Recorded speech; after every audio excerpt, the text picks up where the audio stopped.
Hello.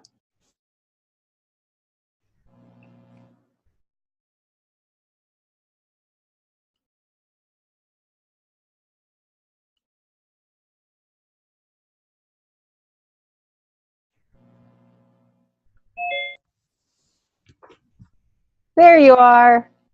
Hi, how are you? Oh, great. How are you? So good. So Um, I'm having a little snack. I'm like, we're not on quite yet. So, yeah, no, you're perfect.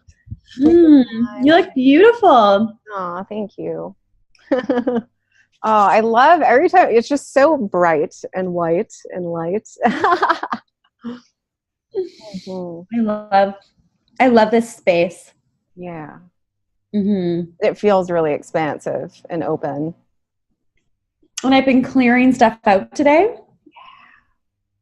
So I'm feeling the space. I just got rid of a bunch of stuff from my office. I'm just cleansing and it feels so good.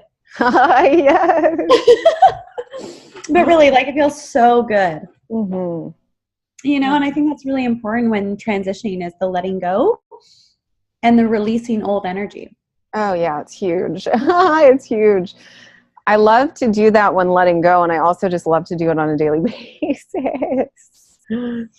It might not be evident to a lot of people, but I am a recycler. So if I'm not using it, I give it away, Mm. and recycle it and donate it. And I'm just constantly optimizing and upgrading. And yeah, I figure if I'm not utilizing it, somebody else who really needs it and uh, will enjoy and appreciate it can Mm-hmm. have it, then why not give it to them? And well, we talked about this. I'm huge on space clearing and cleansing and setting spaces and doing all of the rituals that I do on a regular basis just to keep the energy fresh and mobile and pure and filled with light.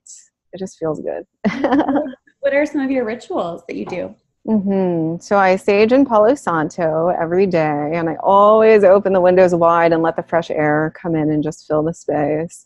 Mm. And I clean on a daily basis, so like dusting and vacuuming and all of that, and just doing prayer ceremonies in the space. I do my morning activation every day, so that's huge. I set the sound with chimes and also with some of the music that I sent you. So just setting the quality of the sound and the tone and the frequency in the space too. So it just all the things that amplify my creativity and Mm. yeah, just help me feel it. So the feeling that I go for is rich bliss. I love that. Yeah, Rich bliss. yeah.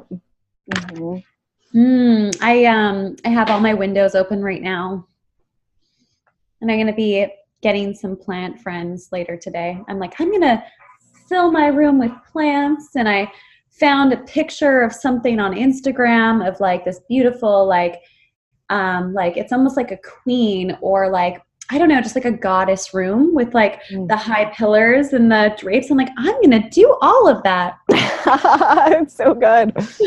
Oh Why man. not? Yeah, there's so many different ways that you can play with your just adorning your space, adorning yourself.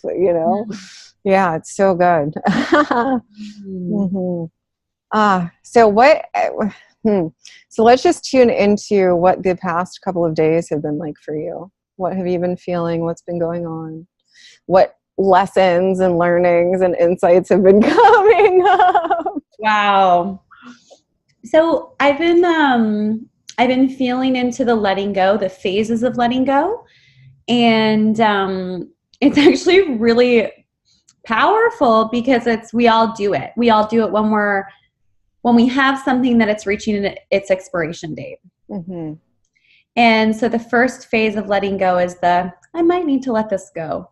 And sometimes for us, like depending on what it is that we're letting go of, it could be like a place that we're living, it could be a belief system, it could be a relationship, it could be like anything.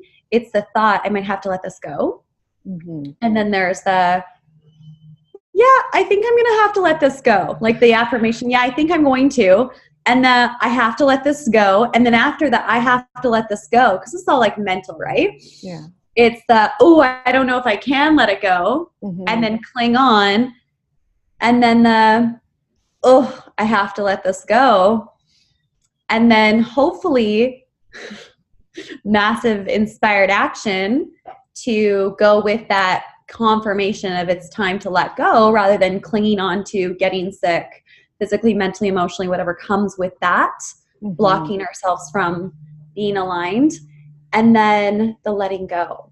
And then once we finally let go, and this is like what I'm going through right now, I've been noticing, like, whoa, so much, like so many lessons, is the release and the emotion attached to the letting go. And then the reflection that the letting go and the sadness and the emotions that are coming through have nothing to do with the actual letting go. It has to do with me holding on to it past its expiration date, which is self-harming. So that's the experience that I've been going through. And the learnings is like, when the thought comes up, I might have to let this go, is let it be easy and just let it go. Yeah. So that's like the phase of my life in the last couple of days. I feel like I've been on like this medicine ceremony, except for it's just life and having to do with letting go. And then also massive clarity around what it is that I want. Do I really want to replace what I've let go of right away? There's this illusion that I do for comfort, but the truth is I don't actually want to replace that, because I want to stay open in this space of of expansion and creation and clarity, rather than filling something that's just been removed. Right. Yeah. So these are like my lessons that are coming through, and I'm like, wow. It's sometimes how obvious it is from the beginning, but we don't want to see what we see because it's easier not to sometimes. Yeah, and sometimes it's just not time, because there's lessons and learnings and insights, and having the experience empowers you to support other people who are going to be going through similar transitions. And so getting the full dynamism of it, receiving the dynamism of it so that you can help people shift through those phases in their own experience is really powerful. And it's activating for you on so many levels. I mean, for all of us, when we go through those phases of letting go, and as we journey through space-time, it gets easier and easier. And actually, I was just writing some poetry yesterday about this, around literally getting off on letting go, the exhilaration that's there, because now there is all of this free space for what you truly want, what you deeply desire, what aligns to your most ideal, fantastical reality to come into you. And so it's radical self-empowerment and self-love, and following your truth is always in the highest and best good for everyone involved. So it also frees up whomever, whatever else, to move into their next expansion. So it's just a win-win-win-win. But sometimes it takes a bit to cultivate those frames and to learn it, and that just happens through experience. And there's also this really beautiful space that I've been exploring too, with how rapidly we can let go, and not necessarily need to do a lot of processing around it, but to bless it, to honor all the wisdom and awarenesses and lessons that came through, and just let it go and continue to flourish forward and flow into our next adventure, and allow that to be the processing, allow our next new, fresh, revitalizing actions to be the processing that transmutes and recycles that old energy. And I think it's also, I love that. That's so beautiful. And it's also, sometimes we are under the wave. We're in the undercurrent of the ocean. And we want to take a massive inspired action. I was in conversation with a friend today about taking massive inspired action, like the next best step, because I'm all like action oriented. And it was just such a great conversation. He's like, and when you are in this space of releasing something that, you know, that you went through this process with, even if you feel amazing for the releasing to create new space, sometimes you have to be in the space of just receiving and adoring and luxury and all of the things before your next right step will be presented, because I feel from my experience, because I'm so action oriented, I'm a doer, is that I'm like, okay, what's next? But it's like, no. You're skipping a step here. Luxury, the receiving, the letting go, but the being with self before having the clarity of the next step. So as we were in conversation, he's like, you know, the next step for you from this place of action is not the right step for you. He's like, he's very similar to us in this space of how we speak and how we operate. And I'm like, yeah, okay. Because there's a part of me that's just like replace, change, move, action. And it's a way of avoiding this space of in between. And I think we have to honor ourselves in that space of in between, because if we don't honor, we can take a massive inspired action in the wrong direction and ultimately skip the in-between, but the in-between is going to come at some point, whether we're forced with it or what. So that was coming through, and I was like, this is so powerful. Yeah. Such powerful people in my life, you know? Oh, yeah.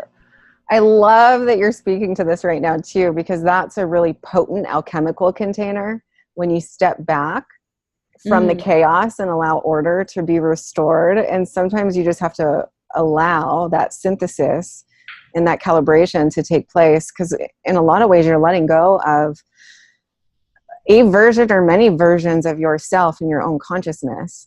And so it's even in the space of, you know, so because we go through the stage of grief sometimes as well, and letting go, even through that phase, it's like we're grieving this part of ourselves, the part of us that was comfortable and familiar with that reality, that way of being, that way of living, that way of even allowing things into our experience. And we're becoming new. We're becoming a new, revitalized version. And it's so sacred and precious to honor and cherish that space where we're discovering who that is and what that looks like and who our next iteration is. So it's a space of self-exploration and self-discovery. And to me, that is one of the, so in an exponential reality, to me, that's a productive action to deliberately choose those sacred spaces of self-honoring and luxuriating. And I build that into my daily my daily experience. But yeah, sometimes, like you were saying, that next right action or movement forward doesn't even make itself known or clear, or it doesn't reveal to us fully unless we melt into those deep, rich, decadent, luscious spaces of allowing. And yeah, I mean, I find that I feel that tension in my body. If I'm not supposed to go yet, I'm not supposed to go. No amount of like, so then I get to look at, why am I trying to push forward if that's what I'm trying to do out of habit, and where is that coming from? What is that pattern?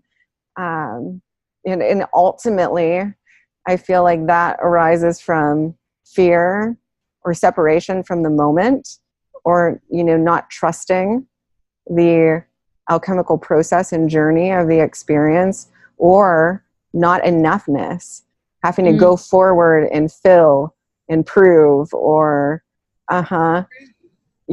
all of those things that come up in that space. So there's so much richness. And I think that space is, the action in that space is like highly vibrational is what it is. It's a highly fertile vibrational space. So if you can imagine a flower that goes, you know, when we plant a flower and we put the seed in the ground in the soil, you know, in that moment, it's not this fully blossomed, expressive version of itself. It's receiving nourishment and nutrients from, you know, the environment surrounding it, from the soil, from the rain, from all the animals that are going to come along and help to support the cultivation and the gestation of that seed. And so when we go through the alchemical process, that's just one of the stages of that, where we go into, I call it being under the wave. It's and I channeled this through during my activation. It's this rich sapphire ocean of mystical intelligence. It's that potent quantum playing field where we have access to infinite possibilities and potentials, and we really get to go deep into just this velvety ocean of that, and explore and allow new insights and epiphanies and wisdom to be revealed to us. So it's a space of observation of listening, of paying deep attention to knowing ourselves more deeply. And then when we're ready to, burst forward, we feel it, we know it instinctually, intuitively, and that's so unique for each of us. In that process, and how long or short it is, and all of that, it's really all about you and what your natural rhythms and cycles and flow are. I love this too, because what I've learned is that, and I just learned this week, really, I really finally got it. It's been a learning and process for a couple months now. But letting go, whatever it is you're letting go of, has nothing to do with that thing, that environment, that person. It has everything to do with you letting go of a part of yourself that's clung to something that isn't your highest self, your next best self. And so it's like, I like to, I did a little video on this the other day, and I compared it to eating moldy yogurt. I don't eat yogurt, but I thought it was just this disgusting thing to think about. And it's like, if we think about relationships or living somewhere longer than we should, or anything where we're like, it's not right anymore, but we try to force it to be right because our mind says, no, this is the best there is, or I should be here, whatever the manifestations in our brain is saying. Like having moldy yogurt and eating the moldy yogurt over and over again, having that nasty taste in the mouth, but pretending it's really good and putting your smile on and playing along, right? And then feeling sick to your stomach, manifesting dis-ease in the body, feeling off physically, mentally, and emotionally, and then becoming really sick and wondering, oh, now I have to stay in whatever it is that I'm in because I don't feel well, and then, but it's no, it's just the moldy yogurt. You're just eating moldy yogurt over and over and over again. It's the moldy yogurt. Yeah. And when you remove the moldy yogurt, it's expansion, it's creation, it's direction, it's flow. And so I'm oh, okay, moldy yogurt. Doesn't have to be, you don't have to eat it. You change environments, you can just shift. Yes, you can just shift. And so this is interesting. So this is bringing me back to a little bit about what we were speaking to earlier. If you're really attached to the moldy yogurt and you cultivated a relationship with that moldy yogurt and you've got all these ties, then your space in that mystical ocean is going to be a little bit longer because you're going to have to process some of that out of your system. You've been eating it for a while, but if you so looking at anything we're letting go of as a foundational standard to everything that we're letting go of in our life, looking at how long does it take me to let go of a lifestyle habit or a relationship and all of this, and looking at the different time spans between all of those and the quality of the journey itself. So when we decide that we're going to make a shift in our health, for example, because it's really relatable and I think easy for everyone to access, how long does it take us to shift that pattern? Or can we automatically decide, okay, this isn't serving me anymore. This is what will serve me. I'm going to make this shift and go over here and let that be really exciting and rejuvenating for me, and find joy in making that shift and feel harmony with that new alignment. Or am I going to mull over, all the ways in which I was making this unhealthy lifestyle choice for a while, and all of that, and how quickly can we stay in flow? How seamless can that flow be? And a lot of that too, especially when it comes to anything that has to do with a more fixated pattern, or a pattern that we have had for a long time that we have adopted. We've got to process that out of our system, or we've got to transmute it through our system. So that connects into our genetics, our epigenetics, our biology, our physiology, and all of that. And depending upon how long we've had that habit, or we've been choosing in that way or in that direction, it's going to take a little bit of time for that to fully shift out of our system. But once we make that new choice, that process starts instantly. And so then the key is, once we make that choice, so when you set your standards, so we'll circle back to this, but I also want to talk about the notion of settling, because this is the choice that we're making might not be so bad. It might not be moldy yogurt, but we might be settling for plain yogurt when we really want, maple strawberry yogurt. And so we'll talk about that in a minute. But what was I saying right before that? You were saying that settling. Right before settling. Your body. So I was talking about our epigenetics, and once we make that shift, then the key is to hold a strong container to that new standard that we have set for ourselves and within ourselves, and to not go back into the old patterning by either choosing it or allowing it in our experience. And that's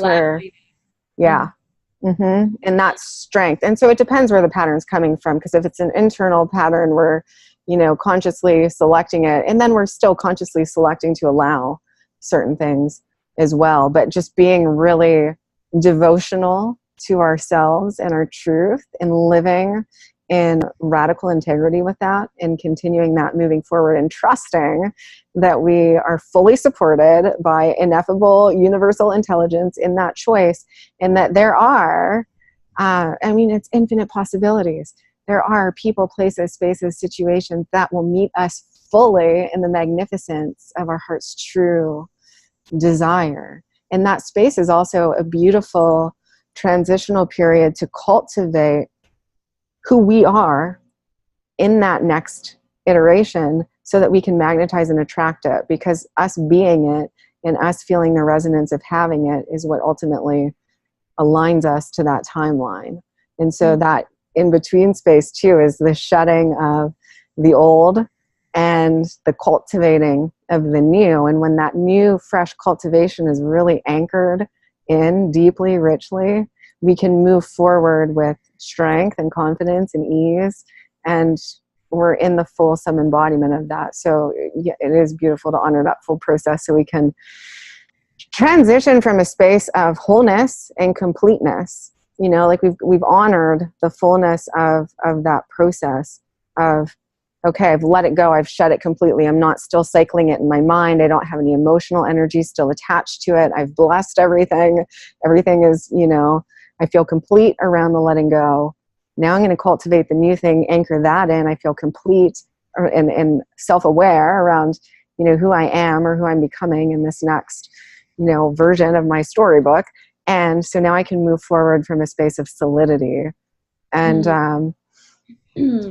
so those are some of the dynamics that were coming through, and settling. So let's talk about settling. So can I add something first? Because I know you're going to get into settling, and I know that you're going to go really deep. And so the moldy yogurt thing, just to give another variation of it, you could have this amazing thing going on. Everything is amazing about it, except for 10% is toxic. And that could be it too. It's but it's just that 10%. It's not a big deal. And the energy of pushing that 10% down is also a variation of the moldy yogurt that you're eating, and your soul is eating and suffering and settling. So I just wanted to add that in as another variation, because moldy yogurt's really intense. It's like the pretending, but Mm-hmm. Yeah, and you feel it. Yeah, you feel it in the core of your being, because what is luscious and alive and deeply satisfying brings a sense of peace and harmony and joy and excitement and creative fertility and freshness, and it's just so fulfilling on all the levels. And we can have that, we can be that, we can experience that. And so I think it's really important to bring that forward as well, because sometimes we settle because, as you were saying earlier, we think it's the best, because it may be the best that we've experienced yet, or the best that we have known, or what we're used to or familiar with. And so we go, do we really trust? Do we really know that 110%, 11 out of 11 experience is available to us? And will we allow ourselves to move in that direction? And then when it starts to filter into our reality and we get to see it and experience it, it's wow. And then the letting go becomes easier and easier as we begin to trust that and know that that's available to us. But I love that you said that, because that ties directly into settling. And oh man, especially if you've got a big heart, this is so true for me. I have Big heart? a huge heart. Just there's times when I've allowed things, or I've settled in my life because I can see the magnificence and the beauty that's present in the situation or the person or the circumstance. But there's a part of it that feels off. It doesn't quite resonate fully. It's not on point. And I have allowed that, or I've justified it in some way. And that not only holds me back from experiencing the fullness of what's available to me, it also holds that other being back from experiencing their next level expansion and illumination in their reality. So I had to really look at, is it in service to settle? I mean, even if it's just this much, where are we settling in our lives, and looking at all the dimensions of our life and really getting clear on that. And then also getting clear and painting that picture on what we want with precise exactitude, being that, living that, and only allowing that inside of our experience. So that means making solid decisions for ourselves and not going back on them, not reverting on those decisions, but holding an integral, strong container with that. And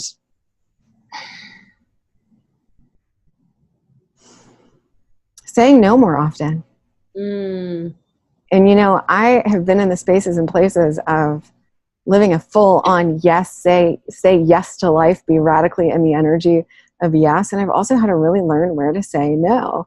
And in my container, in my inner circle tightens and all of that. And it's filled with excellence and magnificence and beauty and love and intelligence and reliability and loyalty and all of those things that are very valuable and important to me, and the ways that I show up. And that is a standard that I have in my life now, and I don't allow anything that's not that. Is my heart still there for all of us and for everyone and everything? Yes, in such a profound way. But I'm a lot more conscientious now than ever around what I allow into my direct experience, because I honor the container that I've cultivated, and I honor the transmission and the energetic transference that I share with all the other people in my sphere and my field, and whatever I'm experiencing is going to impact them.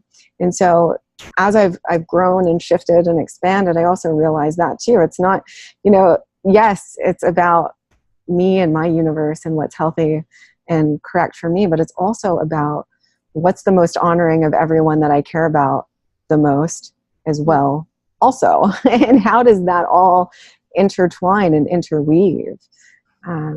It's like it's your family. You don't just let anybody come into your home. Totally. So it's just looking at things like that, and being aware from that more expanded perspective of where are we settling and what impact does that have in our life, and how we're showing up, and how that's impacting us, but also how is it also impacting the other people in our world, in our relationships. It's really what I'm gaining from this is whatever we allow, we magnify out. So if we allow anything that is out of alignment with our integrity or out of alignment with the vibration in which we've created, we magnify that out through our work and through everyone we touch. So getting into that a little bit deeper, I was in conversation with someone recently about the difference between being a nice person versus a good person. The nice person lets everyone into their inner circle, and in the process, there's a lot of just incongruencies, right? And doesn't hold people accountable, keeps everything open, but in the midst of doing that actually causes more harm than good. And then the good person creates boundaries and is very selective and creates that trust and also speaks their truth, because they're doing that from a place of wanting to be a good person to all involved. And that's what I'm hearing you say. Mm-hmm. It's like when you go on a date with someone, and at the end of the date, I was talking to someone about this recently. She's like, I have a really hard time at the end of the date saying, I'm just not interested. She's like, so I'll like play along and then I just will avoid them. I'm like, well, that's not being a good person. That's being a nice person. So it's like, can we be the good person and show up authentically and real and true to ourselves in the here and now, rather than being the nice person up front, but being kind of like the asshole later. Pardon my friend, but you know what I mean? Like, what are we doing here? And is it just to save face? Because that's not really what this is about. No, not at all. And it doesn't save face. So in that, I think that kindness is a cardinal rule in my reality. And if I'm not able to be kind in a specific moment, then I go work off that energy, or I cycle through it, or I do what I need to do to get myself in a space where I can speak my truth boldly from a space of love. So I'm clear, I'm solid, I'm grounded, but it's still coming from love, kindness, and honor. Because one of my standards for my own self is that in any situation, I want everybody involved to be able to keep their sense of dignity and integrity. So I want to honor that being in the best way, but I will still speak my truth, because it's not a service. So you don't feel good if you walk away from a situation going, I didn't fully speak and honor my truth. You carry that with you. And that's where that passive aggression or that anger comes up, because you didn't fully honor and vocalize your truth in a situation. But that can also happen if we don't do it with love for everybody involved and honor for everyone involved, because they're being just like we are, and they still deserve to be honored in the way that we expect to be honored in our own life. So I think there's a space and place for both of those things, but I don't think that they complement one another. But you don't have to be nice in a passive way where you forego speaking and sharing your full truth for the sake of being nice. So precisely what you're saying, but then also finding a way to infuse those two qualities together, or even like nicety, think kindness or honor, whatever verbiage resonates most with you, but being able to fuse the two together. So being honest and upfront. And kindness doesn't cost anything. Mm-mm. It's the allowing that could cost something, or the speaking from a place of not coming from love can cost something. But kindness is free, and it's easy to do to anyone regardless of what's going on. And there's a power that I really have stepped into recently of being like, absolutely no more, like very firm, very this different version of me I haven't fully experienced before, of like putting my foot on the ground and saying, that is it, that is enough. And when I think about that in the moment, it's like, whoa, like who am I being right now? But it's rooted in love, it's rooted in truth, it's rooted in everyone's highest good. And I think of Mother Nature, I think of Earth.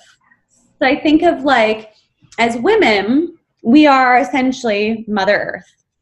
And so Mother Earth will take so much, she's beautiful, she's flowing, but when something has been out of alignment for a long time, boom. It's seen, it's heard, it's there. It can be messy, it can be chaotic, but it's just the aftermath or the expression of something that maybe has not been respected, or you know what I'm saying? So it's like a recalibration of alignment through the chaos, through the no more, through the whatever is coming through. And so when I reflect on the expression of the firmness and which is a space that I have not really stepped into fully before, it's actually a moment of, oh, wow, okay, this is nature at play, Yeah. And so you can have love. You can create a container as a woman in your space and your energy and your field. And then sometimes, and this is something I really respected about my grandma, it's like all love and peace and acceptance, and also very firm, absolutely not. This is not. And I think that's for everyone's highest good. Absolutely. I love just having all these visions coming through, just like a volcano that spills out her lava power and all of that. And it just, because she's been patient, she's been loving, she's been kind, and she goes, okay, now is enough. And she puts down the velvet hammer. Yes. She's releasing her anger, her frustration, and it's coming through that. And it's righteous. So that's something I want to bring forward too. So what you're experiencing is righteous. It's upright. It's I call it, I don't know if you heard me just now, but I call it putting down the velvet hammer, because it's plush and it's got that kindness and that love infused in it. It's velvet, but it's a hammer. It's firm. It's solid. It's clear. And yeah, and it's like, it is. It's like that lava. And that is also ultramagnetic. That is one of the spaces and places that I help people to cultivate in their embodiment, potency, rich potency, to become ultramagnetic, because you have to hold a strong container to magnetize really big things in your reality and be able to hold them, to be able to keep them, to be able to enjoy them, and to continue expanding them. You've got to have your power and your oomph behind it. And you've got to be able to, say you want to serve a really powerful, big mission, you've got to be able to hold that container powerfully and with love simultaneously, because the people that you're serving,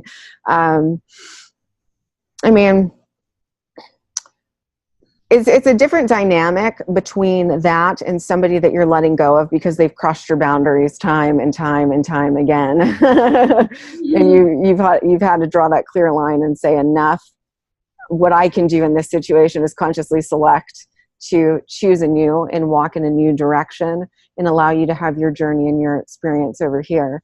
When you're serving people, you're probably not going to directly serve that person through your services. You did serve them through your actions and your choices. But when you're holding a container when you're holding a container for people, you've got to have that integral love there, the capacity to hold them in their highest truth and their highest soul light in all moments. And it has to be strong.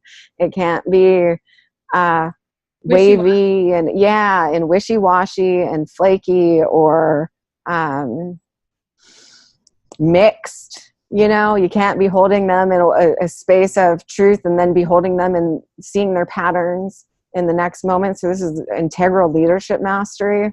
You've got to see them in their highest quintessential truth in all moments. And that, is it's a discipline, it's an embodiment. And if you see someone who's not committed to showing up in that way, you can lovingly say, this is how I see you. And I hope that you, in your journey and your experience, also learn to see yourself in that way. Until you're ready for that, this may not be the container for you. And so being able to make those choices also, and discerning that, where is somebody on their journey and embodying that highest expression of self, and how devoted and committed are they to it? And I think we talked about this last week, about discernment versus judgment. Yes. It's so important, because it's not that there's, not to say that we don't all have moments where we experience judgment, but the optimization or the opportunity for growth and embodiment of our own highest expression is to just look on a spectrum. There's no judgment involved. It's like looking at, we'll use nature again, and we'll use the plant. Where is that plant on its spectrum of being fully blossomed and grown? And do you want to meet that plant at the stage of seedling, or do you want to meet that plant at the stage of, pre-blossom? The stem's there, the leaves are there. It just, so it depends on where we are in our own spectrum of growth with where we want to, what container we're in, what container we want to hold, where we want to meet someone, who we're meant to serve, where are we in our own stage of growth? Are we that fully blossomed flower? Are we the seedling? Because chances are we're going to be serving the people who are just right there with us, or just a few stages behind us in that cycle of growth, who we can really help anchor into that next level of their own embodiment, which is also the value of having everybody experiencing a full range of awareness, because people are needed to meet one another at all of those different phases and stages. But yeah, discerning. That's what I look at. I pay deep attention. I listen, and I pay deep attention. Who is this person telling me they are? Who is this person showing me that they are? What are their patterns of speech? What are their primary behaviors? What do I feel? What do I sense? What do I know? And with all of that data, with all of that information, I get to decide then, is it optimal to have them in my environment, in my program, in my tribe, in my community, all of that? Or is it best to allow them to align with a community that may be currently more resonant for them? Because, if somebody's operating primarily out of their unconscious or their shadow, it's not that the love's not there for them. It's not that the empathy is not there, because I have certainly done that in profound ways in my own life and my experience. And so I can honor their journey and what they're experiencing as a fundamental part of the growth process. But I just look at what's more prominent in their field, what's more active, what's the dominant, trait, quality, characteristic of their being. So I can just gauge where they are on that journey and see if that fits into, what I'm currently experiencing. So that's where that discernment is really important. And with complete love and honor and respect for where they are. And hoping that other people who are way ahead of me give me that same honor and respect, Right? Yeah. Because there's going to be people who don't consciously select me for their own, reasons and purposes. And so looking at the full spectrum of that as well. Oh, I was just going to say, I worked with, this is about like 4 years ago. I was working with a shaman for a year, and she's fierce. She's intense. She is not someone who explains what she does. She's just in the process. And it's very I remember just not really understanding what was going on for a year, but knowing big things were happening, right? Oh, yeah, with that energy. It was so intense. Things were happening, but it wasn't really spoken about. And anytime I would speak from my experience or try to serve her in a different way, it was almost like she was like, "Oh, child, you don't know, you're not there yet." And it really bothered me, because I was like, well, you're not meeting me with where I'm at, and I'm in a place of love. And it's just such an interesting experience, because at one point, a year later, I was like, I can't do this anymore, because she's not meeting me with where I'm at in any way, shape, or form, which is great in a lot of ways. But I was like, I also don't want to feel angry and sad all the time. And a big part of her processing work in group was bringing that stuff out all the time. If you're not feeling this, you're not doing it right. And I was just like, I just can't do it anymore. And I remember feeling frustrated, and I made up this story about she doesn't know what she's doing. She does know what she's doing. She's a master at what she does. But I wasn't quite ready for her level, and she wasn't quite ready to meet me with where I was at, but I was still in the group.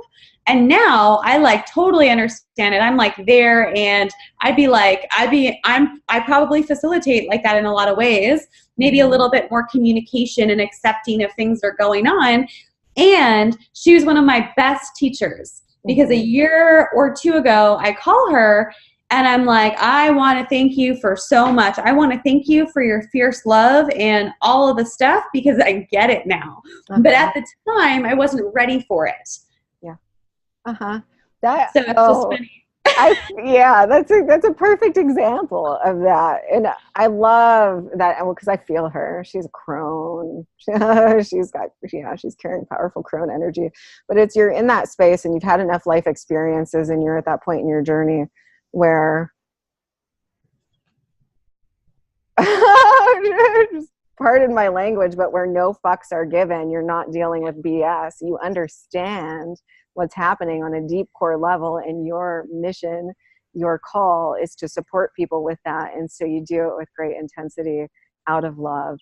And that's challenging for a lot of people to understand sometimes until they've hit certain maturation points in their own experience and have achieved a level of emotional mastery and all of that. So, but it can be very catalyzing. I just remember going to these circles, Solara, and everyone's like crying and in deep pain every time. And then at the end of a year, I was like, okay, I need to get out of here. This is like, but it's exactly what I needed. I just didn't know. And you know, everyone has a different style of being, and we can choose our teachers for sure. We can totally be like, oh, I want to work with that person. And at the same time, sometimes we just end up in situations and we don't think that someone's a fit teacher, but they're teaching us everything we need to know. Mm-hmm. Yes. And those seeds that were planted with great potency then blossomed later. So sometimes it may just be, particularly with highly catalyzing beings and experiences, in that moment it may not feel like the right thing, but then later down the line we're like, oh, that seed needed to be planted, that germination needed to happen, and that was the perfect conduit to supply that inside of my reality and my experience. Which brings me to beauty.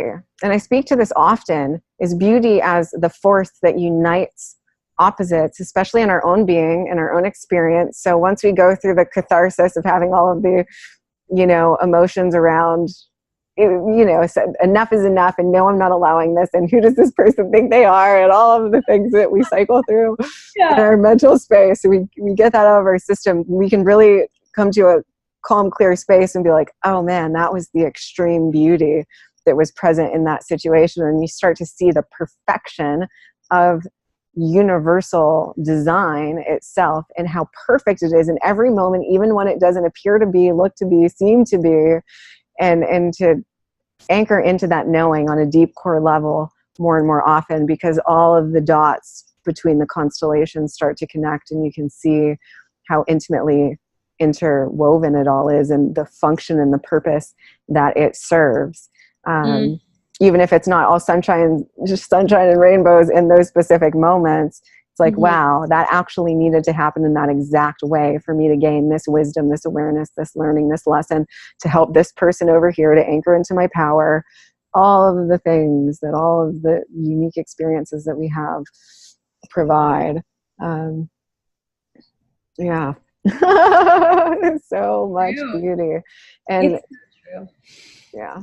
I mean, and even in the emotional spaces, this is one of the ways that this is how I learned to alchemize my own shadow, is that I just erotically embraced everything that like what my core truth was, with no filter, in every moment in my own personal space for some years, and just went deeply into, it was orgasmic. It was really orgasmic to allow myself to make love with, infuse, and merge with my own shadow, and to find beauty in all of those different dimensions of myself. And then I learned a different way to incorporate beauty into my experience that didn't have to, it was a shift in how I experienced myself. Instead of focusing on the shadow aspects or needing to identify or find or figure out or any of that, those dimensions of me, I just started to directly cultivate what I wanted: beauty, bliss, harmony, alignment, power, potency, all of the dimensions of me that I wanted to embody. I started to place my full focus and emphasis on cultivating that container. So that shifted for me. But a huge part of my growth process was to just go in and make erotic love to my shadow. And so when the last thing that we ever want to do is resist ourselves. or to resist our truth. But there are responsible ways to handle energy as well, which is something that I'm really big on teaching. Because sometimes when we go through that shadow work and we think it's somebody else, right? We're directing it at somebody else. Of course. And it's nothing to do with anybody else. It's all nothing really has to do with anybody else is what I'm learning. Nothing. Right. And on an expanded level, there really is nobody else. There is nobody else. There's only one. It's all reflections of our own mind, our own consciousness, our own choices, our own internal landscaping. So that simplifies it in a lot of ways too. Like, oh, I'm always acting and engaging with myself. I'm always doing that dance. And so I get to see you know, one of the exercises that I did early on in my journey too, is I would write down anywhere that I was saying a you phrase, you, and I would look at where do I do this, embody this, where is this active in my field? Even if it's just a thought, if it's just a paradigm that I'm, you know, continuing to entertain, where am I allowing this? Where is this active in me? And so that I could make that internal shift and be aware of it and honor the mirror. Mirror. Yeah. Honor the mirror. But yeah, so energetic transference and being responsible with energy became a really important thing to me throughout that cycle. So it was the erotic embrace of the shadow, and then there was the realization that all of that was still out manifesting in my reality. I could choose to be in those places and spaces and, you know, be turned on by them and all of that, but it was still manifesting as my reality. And so then I had to ask, is this what I really want to continuously manifest, or is there a higher reality accessible to me, a higher dimensional timeline? So then I looked at how that energetic transference was impacting the other beautiful sacred beings in my life, how it was impacting my relationships, how it was impacting my capacity to manifest in all the different areas of my life. And then I went into, okay, so now we're going to go into a space of direct cultivation. Who is my highest self? What is my true self? What does she look, feel, sound, act, speak, you know, resonate like, all of this? And I started to richly cultivate that space. And as I still was allowing different aspects and dimensions of my shadow to be processed through my genome, you know, because that's natural. Those patterns become imprinted in our physical body. As I let it be more gentle. I just let it be, okay, I see this aspect of me right now, and I'm just going to honor the beauty in her, and I'm going to thank her and infuse her with grace and allow that energy to be transmuted into the light of the one. And I took full ownership over absolutely everything that I was feeling and experiencing. All of the yous stopped. The only time that I would ever speak in a you phrase is if I need to point out a specific example or behavior in which another being is causing harm in some way, to bring awareness to it. But yeah, so that process shifted as I went through my journey. Yeah, because we are operating in a unified field.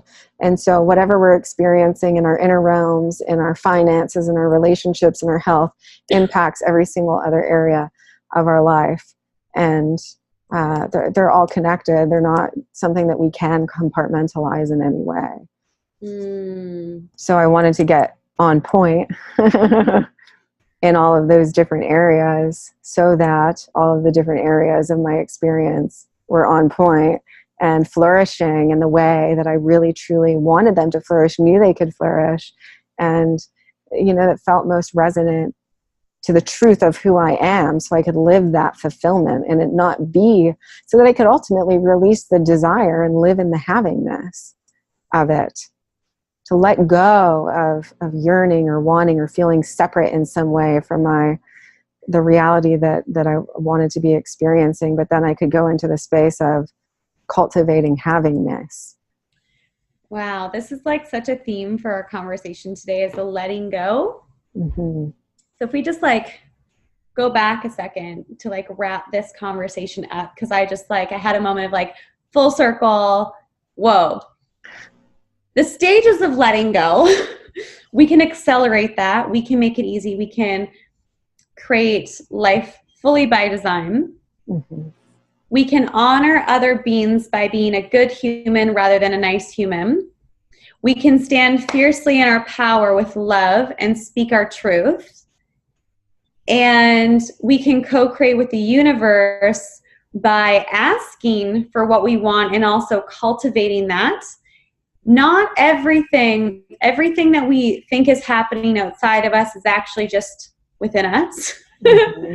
If we want a different experience, we have to create it internally. Taking the you and reminding us that it's the I, connecting with our higher self, and then letting go to ultimately step into who we truly are. Yes. You're such a pro. That's the video description right there. Thank you. Oh, sister, I love you. I love you too. Talking to you today. Brilliant. Brilliant, magnificent powerhouse. I love you.